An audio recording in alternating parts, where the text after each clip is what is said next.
Doctor Bhupen Hazarika ডাঙৰীয়াই মঘাইজাৰ কান্ধত দেখিবলৈ পাইছে যেহেতু আমাৰ সদৌ অসম ছাত্ৰ সন্থাৰ দ্বাৰা আয়োজন কৰা এখন ৰঙালী বিহু সন্মিলন আৰু এই সন্মিলনখনত আজি যেহেতু আমাৰ বিশেষভাৱে জুবিনৰ গীতৰ হয় আপোনালোকে সকলোৱে জানে যে আমাৰ হাৰ্টথ্ৰব জুবিন আৰু জুবিন আজি আহিব যিহেতু দুলীয়াজানলৈ আৰু জুবিনে নিজৰ গীতসমূহ পৰিৱেশন কৰিব আৰু ইয়াতে যি আমাৰ দুলীয়াজানবাসী ৰাইজৰ বিপুল সমাদৰ এই বিপুল সমাদৰখিনি গোটেইখিনি বস্তু আপোনালোকে দেখিবলৈ পাইছে আপোনালোকে চক সুন্দৰভাৱে কেনেকুৱা ধৰণৰ মানুহৰ সমাদৰ হৈছে আৰু যিখিনি সাধাৰণ সভা আয়োজন কৰা হৈছে সাধাৰণ সভাৰ মূল যিখিনি ব্যক্তি সাধাৰণ সভাত আপোনালোক এখন হল সাধাৰণ সভা আৰু ইয়াত যিখিনি মূল মানুহ মূল ব্যক্তিসকলৰ অকণমান কিয়দাংশ আপোনালোকক দেখাবলৈ চেষ্টা কৰিলোঁ আনুষ্ঠানিকভাৱে উদ্বোধন হোৱা বুলি ঘোষণা কৰিছোঁ আমি একেলগে আছিলোঁ লগতে যিহেতু অকণমান ৰখি দিছোঁ যিহেতু মাইকৰ চাউণ্ডটো খুব বেছি হৈছে সেইটো কাৰণে অকণমান ৰখি দিছোঁ এয়া আপোনালোকে চাবলৈ পাইছে যিহেতু আমাৰ সদৌ অসম ছাত্ৰ সন্থাৰ উপদেষ্টা সমুজ্জ্বল কুমাৰ ভট্টাচাৰ্যৰ লগতে অসমীয়া সাহিত্য বিভাগৰ আমাৰ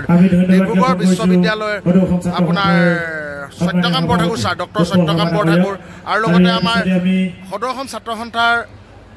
সম্পাদক শংকৰজ্যোতি বৰুৱা লগতে বিভিন্ন আমাৰ এই ছাত্ৰ সন্থাৰ লগত জড়িত থকা ব্যক্তিসকল উপস্থিত আছে আৰু আজি এখন সন্ধিয়া সাধাৰণ সভা এই সাধাৰণ সভাতে এতিয়া স্মৃতি গ্ৰন্থ উন্মোচন কৰা হ'ব আৰু ইয়াৰ পিছতে উন্মোচন যেতিয়া কৰিব উন্মোচনৰ পিছতে বাকী পৰৱৰ্তী কাৰ্যসূচীখিনি সুন্দৰভাৱে সুচাৰুৰূপে পৰিচালনা কৰা আগবাঢ়িব পাৰিব ফুলাম গামোচা এটি জাপি এটি স্মাৰক আৰু এটি গড়ৰ প্ৰতীক চিহ্নৰে শ্ৰদ্ধা জ্ঞাপন কৰিবৰ বাবে বিষয়ববীয়াসকলক অনুৰোধ জনাইছোঁ আৰু ইয়াৰ পিছতে আমি মঞ্চলৈ আমন্ত্ৰণ জনাইছোঁ সদৌ ডিব্ৰুগড় জিলা ছাত্ৰ সন্থাৰ সন্মানীয় সাধাৰণ সম্পাদক অৰ্জুন চেত্ৰী ডাঙৰীয়াক আমি অৰ্জুন চেত্ৰী ডাঙৰীয়াক মঞ্চলৈ আগবঢ়াই আনিবৰ বাবে বিষয়ববীয়াসকলক অনুৰোধ জনাইছোঁ আৰু তেখেতক দুলীয়াজান আঞ্চলিক ছাত্ৰ সন্থাৰ তৰফৰ পৰা এখনি ফুলাম গামোচা এটি জাপি এটি স্মাৰক আৰু এটি গড়ৰ প্ৰতীক চিহ্নৰে শ্ৰদ্ধা জ্ঞাপন কৰিবৰ বাবে বিষয়ববীয়াসকলক অনুৰোধ জনাইছোঁ আৰু ইয়াৰ পিছতে আমি মঞ্চলৈ আমন্ত্ৰণ জনাইছোঁ সদৌ তিনিচুকীয়া জিলা ছাত্ৰ সন্থাৰ সন্মানীয় সভাপতি সত্যজিৎ বৰগোহাঁই ডাঙৰীয়াক আমি সত্যজিৎ বৰগোহাঁই ডাঙৰীয়াক মঞ্চলৈ আগবঢ়াই আনিবৰ বাবে বিষয়ববীয়াসকলক অনুৰোধ জনাইছোঁ আৰু তেখেতক এখনি ফুলাম গামোচা এটি স্মাৰক আৰু এটি গড়ৰ প্ৰতীক চিহ্নৰে শ্ৰদ্ধা জ্ঞাপন কৰিবৰ বাবে বিষয়ববীয়াসকলক অনুৰোধ জনাইছোঁ আৰু ইয়াৰ পিছতে আমি মঞ্চলৈ আমন্ত্ৰণ জনাইছোঁ সদৌ তিনিচুকীয়া জিলা ছাত্ৰ সন্থাৰ সাধাৰণ সম্পাদক প্ৰতিম নেওগ ডাঙৰীয়াক আমি প্ৰতিম নেওগ ডাঙৰীয়াক মঞ্চলৈ আগবঢ়াই আনিবৰ বাবে বিষয়ববীয়াসকলক অনুৰোধ জনাইছোঁ আৰু তেখেতক এখনি ফুলাম গামোচা এটি জাপি এটি স্মাৰক আৰু এটি গড়ৰ প্ৰতীক চিহ্নৰে শ্ৰদ্ধা জ্ঞাপন কৰিবৰ বাবে বিষয়ববীয়াসকলক অনুৰোধ জনাইছোঁ আৰু ইয়াৰ পিছতে আমি মঞ্চলৈ আমন্ত্ৰণ জনাইছোঁ যিহেতু দেখিবলৈ পাইছে বৰ্তমান সময়ত মই উপস্থিত আছোঁ দুলীয়াজান আঞ্চলিক ছাত্ৰ সন্থাৰ উদ্যোগত দুলীয়াজানবাসীৰ সহযোগত কেন্দ্ৰীয় ৰঙালী বিহু উৎসৱ 2024ত উপস্থিত আছোঁ যিহেতু আজি জুবিন আহিব আৰু এই জুবিনৰ প্ৰগ্ৰেমটো আপোনালোকক কিছু কিয়দাংশ ভিডিঅ' হিচাপে মই আপোনালোকক দেখাবলৈ প্ৰয়াস কৰিছোঁ তো আপোনালোকে সুন্দৰভাৱে চাবলৈ চেষ্টা কৰিব তো মানুহৰ সমাগম কেনেকুৱা ধৰণৰ সমাগম ঘটিছে হয় দুই এখন চকী যদিও খালী আছে অকণমান দেৰি পিছত এইখিনি চকীও ভৰ্তি হৈ যাব সুন্দৰভাৱে আপোনালোকে দেখিবলৈ পাব ভিডিঅ'ৰ মাধ্যমেৰে আৰু গোটেইখিনি বস্তু সবিয়াসভাৱে আপোনালোকক দেখাম আৰু আপোনালোকক দেখাওঁ যে ষ্টেজটো কি সুন্দৰভাৱে বনাই উঠাইছে এতিয়া মেইন কথা হ'ল কি বিহুতলী অইল বিহুতলীত প্ৰগ্ৰেম হ'ব লাগিলে আপোনাৰ নৰ্মেলি আমাৰ এইটো বিহুতলীত হয় প্ৰগ্ৰেম কিন্তু আজি এই বিহুতলীত প্ৰগ্ৰেম নহয় ইয়াত এক্সট্ৰাকৈ এটা অলৰেডি বিহুৰ কাৰণে পেণ্ডেল বনোৱা হৈছে ইমান ডাঙৰ এটা 100/60 হ'ব 100/60 পেণ্ডেল বনোৱা হৈছে ইমান ডাঙৰকৈ বনোৱা হৈছে ইমান সুন্দৰভাৱে বনোৱা হৈছে ইয়াতে আহি জুবিনে আজি গীত পৰিৱেশন কৰিব আপোনালোকে সকলোৱে উপভোগ কৰিব বুলি কামনা কৰিছোঁ যদি ভিডিঅ'টো চাই ভাল পাইছে তেনেহ'লে ভিডিঅ'টোক লাইক কৰিব কমেণ্ট কৰিব শ্বেয়াৰ কৰিব আৰু লগতে মোৰ উল্লেখনীয় আপোনালোকৰ আগত মই ভিডিঅ'টো উপস্থাপন কৰিবলৈ চেষ্টা কৰিছোঁ মই যিহেতু অকল হুঁচৰি কৰিম বুলি আহিছোঁ জুবিনৰ ভিডিঅ' আপোনালোকক দেখাব পাৰোঁ নাজানো কিন্তু মই দুযোৰা হুঁচৰি আপোনালোকৰ কাৰণে উপস্থাপন কৰিম যদি ভাল লাগে ভিডিঅ'টো শ্বেয়াৰ কৰিব আৰু চেনেলটোক ছাবস্ক্ৰাইব কৰি ল'ব আৰু যদি ফেচবুকত চাই আছে তেনেহ'লে পেজটোক ফ'ল' কৰি ল'ব ধন্যবাদ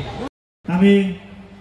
স্মৃতি গ্ৰন্থৰ আপোনালোকে ভালকৈ প্ৰত্যক্ষ কৰক কোনে কোনে অংশগ্ৰহণ কৰিছে আপোনালোকৰ ভিডিঅ' মাধ্যমেৰে মই দেখাবলৈ চেষ্টা চলাইছোঁ আপোনালোকে চাই যাব সুন্দৰভাৱে এতিয়া বৰ্তমান আমাৰ স্মৃতি গ্ৰন্থ উন্মোচন কৰা হৈছে আৰু এই স্মৃতি গ্ৰন্থ উন্মোচন কৰাৰ পিছতেই পৰৱৰ্তী কাৰ্যসূচী হুঁচৰিৰ পৰা লৈ বিভিন্ন ধৰণৰ সাংস্কৃতিক অনুষ্ঠান হ'ব সাংস্কৃতিক অনুষ্ঠানবিলাকো আপোনালোকক সুন্দৰভাৱে দেখাবলৈ চেষ্টা কৰিম দুলীয়াজান আঞ্চলিক ছাত্ৰ সন্থাৰ বিহু উদযাপন সমিতিৰ তৰফৰ পৰা এখনি ফুলাম গামোচা আৰু এটি জাপিৰে শ্ৰদ্ধা জ্ঞাপন কৰিবৰ বাবে বিষয় বিষয়াসকলক অনুৰোধ জনাইছোঁ।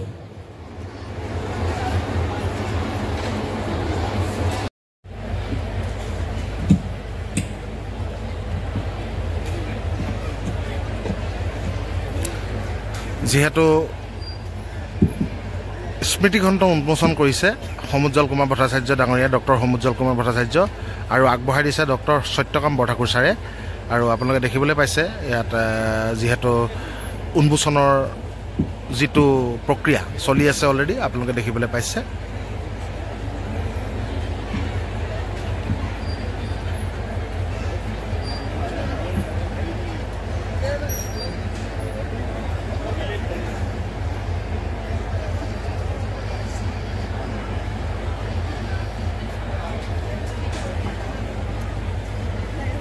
সকলোকে কিতাপ ডিষ্ট্ৰিবিউশ্যন কৰিছে স্মৃতিগ্ৰন্থ, আপোনালোকে সুন্দৰভাৱে প্ৰত্যক্ষ কৰিব। কাৰণ কেলৈ এখন বিহুৰ সন্ধিয়াৰ যিখন লাষ্ট দিনৰ সন্ধিয়াৰ যিখন সাধাৰণ সভা, এখন বহুত ডাঙৰ সাধাৰণ সভা হয় আৰু সকলোতে সুন্দৰভাৱে প্ৰযোজ্য নহয়, কিন্তু কিছু কিছু জেগাত প্ৰযোজ্য হয়। আৰু ছাত্ৰ সন্থা সদৌ অসম ছাত্ৰ সন্থা দুলীয়াজান মানে কমিটিয়ে এইটো বস্তু কৰি দেখালে দুলীয়াজানত। এইটো এটা খুব ভাল লগা বিষয়। আৰু ইয়াৰ লগে লগে ছাৰক উন্মোচকৰ বক্তব্য আগবঢ়াবৰ বাবে অনুৰোধ জনাইছোঁ। ডক্টৰ সত্যকাম বৰঠাকুৰ ছাৰ, যি ডিব্ৰুগড় ইউনিভাৰ্চিটিৰ অসমীয়া বিভাগৰ প্ৰাধ্যাপক, আৰু আপোনালোকে তেওঁৰ ভাষণটো অকণমান শুনিব। দুলীয়াজান আঞ্চলিক ছাত্ৰ সন্থাৰ উদ্যোগত আয়োজন কৰা কেন্দ্ৰীয় ৰঙালী বিহু উৎসৱৰ এই মুকলি সভাৰ সভাপতিত্ব কৰা উদযাপন সমিতিৰ সভাপতি ডাঙৰীয়া, মঞ্চত উপবিষ্ট সদৌ অসম ছাত্ৰ সন্থাৰ সভাপতি সম্পাদক ডাঙৰীয়া, মোৰ অতি শ্ৰদ্ধাৰ অসমৰ জাতীয় জীৱনৰ অন্যতম কাণ্ডাৰী ব্যক্তি সদৌ অসম ছাত্ৰ সন্থাৰ মুখ্য উপদেষ্টা ডক্টৰ সমুজ্জ্বল কুমাৰ ভট্টাচাৰ্য ডাঙৰীয়াকে প্ৰমুখ কৰি মঞ্চত উপবিষ্ট সন্মানীয় অতিথিসকল, এই সভাগৃহত উপস্থিত দুলীয়াজানৰ অতি শ্ৰদ্ধাৰ বিভিন্ন ক্ষেত্ৰত জড়িত সন্মানীয় ব্যক্তিসকল আৰু সদৌ অসম ছাত্ৰ সন্থাৰ প্ৰতি অনুৰাগ প্ৰদৰ্শন কৰি বিহুৰ প্ৰতি নিজৰ অনুৰাগ আৰু আগ্ৰহৰ প্ৰমাণ দাঙি ধৰি অসমীয়া জাতীয় জীৱনৰ প্ৰতি নিজৰ শ্ৰদ্ধাৰ ভাৱ দাঙি ধৰি সভাগৃহত সমবেত হোৱা সন্মানীয় ৰাইজ, আৰম্ভণিতে আপোনালোক সকলোলৈকে আন্তৰিক শ্ৰদ্ধা জ্ঞাপন কৰিছোঁ আৰু অসমীয়া নৱবৰ্ষৰ আপোনালোক সকলোকে সেৱা জনাইছোঁ। দুলীয়াজান আঞ্চলিক ছাত্ৰ সন্থাই এই বৰ্ষৰ যি বিহু সন্মিলন আয়োজন কৰিছে, সেই কেন্দ্ৰীয় ৰঙালী উৎসৱৰ স্মৃতি গ্ৰন্থখনিৰ নাম হৈছে মহুৰা। সম্পাদনাৰ দায়িত্বত আছে সীমান্ত পূজাৰী। ইয়াৰ সভাপতি সম্পাদনা সমিতিৰ সভাপতি হিচাপে আছে পল্লৱী গগৈ বৰগোহাঁই, সহযোগী হিচাপে আছে পংকজ দত্ত, বিটু বুঢ়াগোহাঁই, বিপ্লৱ কলিতা, মাধুৰ্য গগৈ আৰু আনন্দ কুৰুমী। এই স্মৃতি গ্ৰন্থখনি যথেষ্ট সুন্দৰকৈ এখনি গ্ৰন্থৰ দৰে পকা বন্ধাকৈ তেখেতসকলে প্ৰকাশ কৰি উলিয়াইছে আৰু ভালেসংখ্যক লেখা ইয়াত প্ৰকাশ কৰিছে। আৰম্ভণিৰ লেখাটি প্ৰকাশ কৰিছে অসমৰ সংস্কৃতি জগতৰ এগৰাকী বিদগ্ধ ব্যক্তি ডক্টৰ অনিল শইকীয়া ডাঙৰীয়াৰ, আৰু ডক্টৰ অনিল শইকীয়া ডাঙৰীয়াৰ লগতে ইছমাইল হুছেইন, নৰহৰি চুতীয়া, পুণ্য শইকীয়াকে আৰম্ভ কৰি বিভিন্ন ব্যক্তিৰ লেখাৰে এই স্মৃতি গ্ৰন্থখনি সমৃদ্ধ হৈ আছে। মই এই স্মৃতি গ্ৰন্থখনি উন্মোচন কৰিবলৈ পাই ধন্য মানিছোঁ। এখন স্মৃতি গ্ৰন্থই এটা অনুষ্ঠানৰ, এটা অঞ্চলৰ ইতিহাস বহন কৰে আৰু এই মহুৰাই দুলীয়াজানৰ এই কেন্দ্ৰীয় ৰঙালী বিহু উৎসৱৰেই নহয়, দুলীয়াজানৰ ইতিহাসৰো এটি সোপান হৈ ৰ'ব ভৱিষ্যতৰ দিনৰ বাবে। ইয়াকে কামনা কৰি মই আৰম্ভণিতে স্মৃতি গ্ৰন্থখনি উন্মোচন কৰা হ'ল বুলি ঘোষণা কৰিছোঁ আৰু আশা কৰিছোঁ যে ছাত্ৰ সন্থাই ইতিমধ্যে উৎপল শৰ্মা ডাঙৰীয়াই কৈছে যে অসমত যদি বিহুৰ এটি জাগৰণ আনিবৰ কাৰণে চেষ্টা কৰা এক ব্যাপক হাৰত জাগৰণ আনিবৰ কাৰণে সদৌ অসম ছাত্ৰ সন্থাই যি চেষ্টা কৰিছে তাৰ এটি উদাহৰণ তেখেতে দাঙি ধৰিছে। যদি সৰ্বাধিক সংখ্যক বিহু কৰ্মশালা, বিহু সন্মিলন, বিহু হুঁচৰি প্ৰতিযোগিতা আদিৰ আয়োজন কৰিছে তেতিয়াহ'লে সদৌ অসম ছাত্ৰ সন্থাই কৰিছে।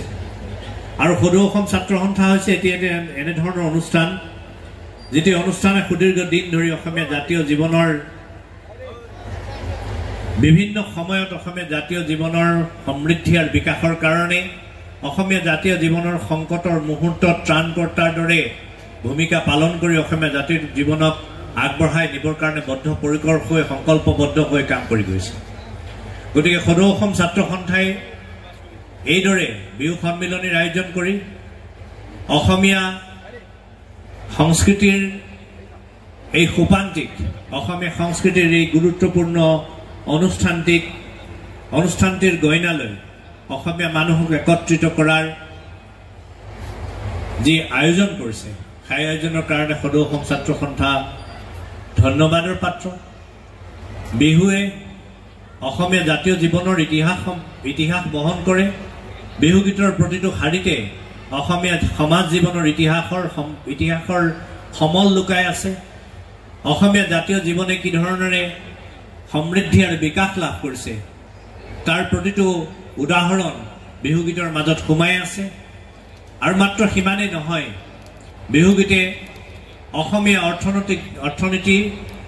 অসমীয়া ৰাজনীতি এই সকলো কথাৰে বিহুগীতে উদাহৰণ দাঙি ধৰে। বিহু উৎসৱ মূলগতভাৱে কৃষিকেন্দ্ৰিক উৎসৱ আছিল, কিন্তু মানুহ আহি যেতিয়া চহৰ পালেহি, চহৰ পোৱাৰ লগে লগে মানুহে বিহুক চহৰত উদযাপন কৰিবলৈ আৰম্ভ কৰিলে। অৰ্থাৎ মানুহে গাঁৱত এৰি অহা সেই কৃষিজীৱী জীৱনটো, নিজৰ অতীত জীৱনটোক কেতিয়াও পাহৰিব নোৱাৰে, নিজৰ শিপাডালক পাহৰিব নোৱাৰে। বিহু হৈছে নিজৰ শিপাডালক খামুচি ধৰি থকাৰ এটা অৱলম্বন। আৰু এই অৱলম্বনৰ সহায় লৈ অসমীয়া জাতিয়ে আগবাঢ়ি গৈছে। বিভিন্ন সময়ত বিহুৱে আমাক ঐক্যবদ্ধ কৰিছে আৰু বিহুৱে আমাক আগবাঢ়ি যাবৰ বাবে শক্তি দিছে। বিহুৰ এই বতৰত আপোনালোক সকলোকে শ্ৰদ্ধা জনাইছোঁ। আশা কৰিছোঁ যে জাতীয় জীৱনে আমি সংকটৰ মুখামুখি হওঁ, বিভিন্ন সময়ত সংঘাতৰ মুখামুখি হওঁ। অসমীয়া জাতিয়ে সংকট আৰু সংঘাতৰ মুখামুখি হোৱাটো নতুন কথা নহয়, কিন্তু প্ৰতিটো সংকট আৰু প্ৰতিটো সংঘাতৰ মুখামুখি হৈ অসমীয়া জাতীয় জীৱনে কিন্তু মূৰ দাঙি থিয় দি আছে। বিহুৰ বতৰত আশা কৰিছোঁ যে আমি ভৱিষ্যতৰ দিনলৈও অসমীয়া জাতি হিচাপে মূৰ দাঙি থিয় দি থাকিবলৈ সক্ষম হ'ম। এই ৩ কোটিৰ অধিক জনসংখ্যাৰে সমৃদ্ধ যিটো জাতি, সেই জাতিটো কেতিয়াও মেৰুদণ্ড বেকা হ'ব নোৱাৰে। সেই জাতিয়ে উচ্চ শিৰেৰে পৃথিৱীত জীয়াই থাকিব, এই ভাষা জীয়াই থাকিব, জাতি জীয়াই থাকিব, সংস্কৃতি জীয়াই থাকিব। আৰু আপোনালোকে আজি যিদৰে সমবেত হৈছে তেনেধৰণেৰে আপোনালোকে অন্তৰত নিজৰ জাতিৰ প্ৰতি জাতি ৰক্ষাৰ কাৰণে সংকল্পবদ্ধ হৈ জাতিটোক ভৱিষ্যতৰ দিনত ধৰি ৰাখিব বুলি আমি আশাবাদী। বিশেষ নকওঁ, সাংস্কৃতিক অনুষ্ঠানো আছে, গতিকে এই কথা কোৱাৰ সময় নহয়, তথাপিও মই যথেষ্ট কথা ক'লোঁ। যদি কিবা ভুল কৈছোঁ তাৰ বাবে ক্ষমা কৰিব। এই সুযোগ দিয়াৰ কাৰণে মই সদৌ অসম ছাত্ৰ সন্থা, দুলীয়াজান আঞ্চলিক ছাত্ৰ সন্থাক মই কৃতজ্ঞতা জনাইছোঁ। তেনেই সাধাৰণ এজন নিমাসিত সাহিত্যৰ ছাত্ৰক আনি এনে এটি মহৎ অনুষ্ঠানৰ এখন স্মৃতিগ্ৰন্থ অনুষ্ঠান উন্মোচন কৰিবলৈ সুযোগ দিয়াৰ কাৰণে আপোনালোক সকলোকে মই আন্তৰিক কৃতজ্ঞতা জনাইছোঁ। পুনৰ সকলোকে মোৰ সেৱা জনাই মই মোৰ বক্তব্য সামৰণি মাৰিছোঁ। ধন্যবাদ। কৰি থকা সন্মানীয় ব্যক্তিসকল, বিভিন্ন জাতীয় জনগোষ্ঠী সংগঠনৰ বিষয় কৰ্মকৰ্তাসকল, মোৰ লগত অহা সদৌ অসম ছাত্ৰ সন্থাৰ ডিব্ৰুগড় জিলা সমিতিৰ সাধাৰণ সম্পাদক ৰূপম গগৈ ডাঙৰীয়া আৰু অন্যান্য বিষয় কৰ্মকৰ্তাসকল, সন্মুখৰ আসনত থকা আই মাতৃসকল, জ্যেষ্ঠসকল আৰু এই দুলীয়াজানবাসী ৰাইজ সকলোলৈকে সদৌ অসম ছাত্ৰ সন্থাৰ পবিত্ৰ মজিয়াৰ পৰা ৰঙালী বিহুৰ ওলগ যাচিছোঁ। অসমীয়া নৱবৰ্ষৰ সেৱা জনাইছোঁ। সমান্তৰালভাৱে অসমীয়া জাতিৰ বিজয় ধ্বজা যাতে আমি নীলিম আকাশত উৰাই ফুৰিব পাৰোঁ তাৰ বাবে আপোনালোকৰ পৰা আশীষ বিচাৰিছোঁ, শুভাশীষ বিচাৰিছোঁ। কথা কোৱাৰ পৰিৱেশ এই সময়ত নহয়, তথাপিতো আহিছোঁ যেতিয়া আপোনালোকক কেৱল শুভেচ্ছা দি যাব বিচাৰিছোঁ। বিহু বুলি কোৱাৰ লগে লগেই ঢোল পেঁপা গগনা হুঁচৰি গছ তলৰ বিহু এইবিলাকৰ কথাই আচলতে মনত পৰে আৰু হয়তো আজি আৰম্ভ হোৱা দিনৰে পৰা এই বিহু সন্মিলনখনেই এইবিলাকে আপোনালোকে দেখিবলৈ পাইছে আৰু সকলোৱে আচলতে উপভোগ কৰি আহিছে খন্তেক পিছতেই শিল্পীয়ে নিজৰ যি অনুষ্ঠান আছে পৰিৱেশন কৰিব তাতো আমি আচলতে উপভোগ কৰিম বিহু বুলি সকলোৱে আমি ফূৰ্তি কৰিম আমি এইটো কৰিব লাগিব আৰু সকলোৱে আচলতে এই বিহুৰ পৰিৱেশত তাকেই কৰিবৰ কাৰণে সকলোৱে বাট চাই থাকোঁ উঠি অহা প্ৰজন্ময়ো বিহুৰ বিষয়ে যাতে বিশেষ শিকিব পাৰে তাৰ বাবে আচলতে এই সন্মিলনবিলাকত সকলোৱে অংশগ্ৰহণ কৰে কিন্তু আমি নাচ গান কৰাৰ লগতেই আচলতে বিহুৰ লগত জড়িত অন্যান্য কিছু আচলতে বিষয় আমি আলোচনা কৰিব লাগিব আৰু এই বহাগৰ বতৰত আচলতে নাচ গান কৰাৰ লগতে আমি পণ লোৱাৰ এটা সময় আচলতে পণ ল'ব লাগিব যে আমি কিদৰে আচলতে সংস্কৃতি ধৰি ৰাখিম সংস্কৃতিক আগুৱাই নিয়াৰ ক্ষেত্ৰত আমাৰ কৰণীয় কি হ'ব এই কথাবিলাক আচলতে আমি অনুধাৱন কৰিব লাগিব আজি বিহু সকলোৱে জানে কৃষি জীৱী এটা উৎসৱ আমি বিহু সন্মিলনসমূহ আয়োজন কৰিছোঁ আচলতে অসমীয়া গিৰি দেখুৱাবৰ কাৰণেই অসমত থকা বিভিন্ন অসমীয়া মানুহে হওক বা বিদেশত থকাও অসমীয়া লোকসকলে আচলতে বিহু সন্মিলন উদযাপন কৰি নিজকে অসমীয়া বুলি স্বীকৃতি দিবৰ কাৰণে বা পৰিচয় দিবৰ কাৰণে অসমীয়া গিৰি দেখুৱাবৰ কাৰণে সকলোৱে এই অনুষ্ঠানবিলাক আয়োজন কৰে কিন্তু কেৱল বিহু সন্মিলন আয়োজন কৰি আমি কিন্তু অসমীয়া গিৰি দেখুৱালে নহ'ব শ্ৰদ্ধাভাজন ৰাইজ আমি প্ৰকৃততে আচলতে অসমীয়া গিৰি দেখুৱাব লাগিব খেতিৰ পথাৰত আমি শিপিনীৰ তাঁতশালত আমি অসমীয়া গিৰি দেখুৱাব লাগিব কাৰণ আমি দেখিবলৈ পাইছোঁ যে অসমৰ বিভিন্ন প্ৰান্তত যদি আপোনালোকে থকা সেই খেতি পথাৰসমূহ চাই প্ৰায় কিন্তু পূৰ্বৰ তুলনাত আজি কিন্তু খেতি কৰা নহয় আমি আচলতে চৰকাৰী সেই ফ্ৰী চাউলবিলাক খাবলৈ পাই আচলতে এই খেতি বাতিবিলাক আমি কৰিবলৈ বাদ দিছোঁ নেকি এই কথাবিলাক আচলতে আমি চিন্তা চৰ্চা কৰিব লাগিব শিপিনী আচলতে গামোচাবিলাক ববলৈ বাদ দিছে তাঁতৰ শালবিলাক কিন্তু গাঁৱে ভূঞে যিদৰে এটা সময়ত আছিল আজি কিন্তু সেই সময়ত আমি দেখিবলৈ পোৱা নাই ইয়াৰ পৰা আমি এটাই কথা বুজিব লাগিব আমি দিনক দিনে কিন্তু অসমীয়া গিৰি দেখুৱাৰ কথাটো কেৱল আচলতে কথাত কৈ আছোঁ বা অন্যান্য মঞ্চবিলাকত আমি কৈ আছোঁ হাতে কামে কিন্তু আমি কৰিবলৈ যোৱা নাই ইয়াত উপস্থিত থকা গৃহিণীসকলৰ প্ৰতি আমি অভিভাৱকসকলৰ প্ৰতি আহ্বান যাতে শিপিনীক নিজৰ কৰ্মত আচলতে নিয়োগ কৰিবৰ কাৰণে চেষ্টা কৰক আৰু ইয়াত যিসকল উঠি অহা প্ৰজন্ম থাকিব তেখেতসকলে যাতে গীটাৰ বা কেচিঅ'ৰ সমান্তৰালভাৱে কিন্তু ঢোল পেঁপা গগনা শিকাৰ ক্ষেত্ৰতো গুৰুত্ব দিব লাগিব এই কথাকেইটাই আহ্বান জনাইছোঁ আৰু এটা কথা আপোনালোকে মন কৰিব লাগিব যে চৰকাৰে আজি বিভিন্ন বিহু সন্মিলনসমূহত আমাক 1.5 লাখ টকাকৈ দিছে বিহু উদযাপন কৰি অসমীয়া সংস্কৃতি বজাই ৰাখিবৰ কাৰণে কিন্তু সমান্তৰালভাৱে আপোনালোকে চিন্তা চৰ্চা কৰিব আমি আজি যিডোখৰ ঠাইত থিয় হৈ আছোঁ আজি দুলীয়াজান বুলি কোৱাৰ লগে লগে কিন্তু অইল নগৰী বুলি বিখ্যাত কিন্তু আমি এই থিয় হৈ থকা মাটিডোখৰ তলেদি কিন্তু কোটি কোটি টকা কিন্তু তেলৰ নামত এই চৰকাৰখনে হওক বা কিন্তু কোম্পানীয়ে লুটি লৈ গুচি গৈছে কিন্তু আমাক কেৱল দিছে কিন্তু 1.5 লাখ টকা বিহু উদযাপন কৰি সংস্কৃতি ৰক্ষা কৰিবৰ কাৰণে আজি খ ঢুলীয়া নাচনি দেখুৱাই এই চৰকাৰখনে আমি দেখিবলৈ পাইছোঁ যে বিহুক কিন্তু বিশ্ব দৰবাৰত প্ৰতিষ্ঠিত কৰিবলৈ চেষ্টা কৰিছে কিন্তু সমান্তৰালভাৱে যিখিনি অন্যান্য আমাৰ সমাজৰ পৰা লৈ যোৱা যিবিলাক আচলতে